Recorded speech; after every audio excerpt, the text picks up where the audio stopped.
Hi all, welcome to football arena. World cup യോഗ്യതാ മത്സരത്തിൽ കൊളംബിയയെ നേരിടാനുള്ള ഒരുക്കത്തിലാണ് ഇപ്പോൾ വമ്പന്മാരായ ബ്രസീൽ ഉള്ളത്. വരുന്ന വെള്ളിയാഴ്ച രാവിലെ ഇന്ത്യൻ സമയം 6:15 ഈ മത്സരം നടക്കുക. ബ്രസീലിയയിൽ വെച്ചുകൊണ്ടാണ് ഈ മത്സരം അരങ്ങേറുക.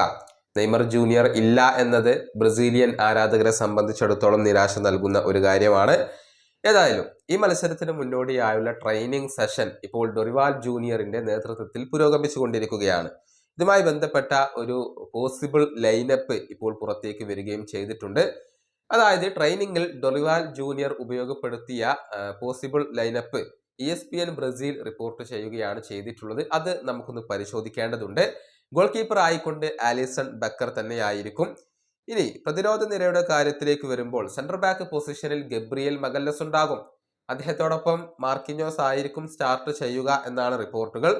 ഇനി വിങ് ബാക്ക്മാരുടെ പൊസിഷനിലേക്ക് വരുമ്പോൾ അരാന അവിടെയുണ്ട്, വാൻഡേഴ്സൺ അവിടെയുണ്ട്. വാൻഡേഴ്സൺ ഒക്കെ മികച്ച പ്രകടനമാണ് സമീപകാലത്ത് ബ്രസീലിന് വേണ്ടി നടത്തിയിട്ടുള്ളത്. അതുകൊണ്ട് തന്നെയാണ് സ്റ്റാർട്ടിംഗ് 11-ൽ സ്ഥിര സാന്നിധ്യമാവാൻ വാൻഡേഴ്സന് കഴിഞ്ഞിട്ടുള്ളത്. ഇനി മധ്യനിരയുടെ കാര്യത്തിലേക്ക് വരുമ്പോൾ ഗേഴ്സൺ അവിടെ ഒരു ഡിഫൻസീവ് മിഡ്ഫീൽഡർ റോളിൽ ഉണ്ടാകും.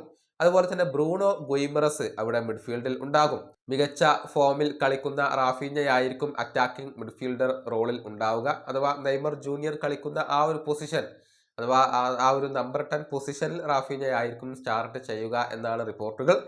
അതുപോലെ തന്നെ സ്ട്രൈക്കർ പൊസിഷനിൽ റോഡ്രിഗോ ഗോസ് ആയിരിക്കും. അതുപോലെ തന്നെ മുന്നേറ്റ നിരയിൽ വിംഗർമാരായിക്കൊണ്ട് വിനീഷ്യസ് ജൂനിയർ ഒരു ഭാഗത്തുണ്ടാകും. ഇടത് വിങ്ങിൽ വിനി ഉണ്ടാകും.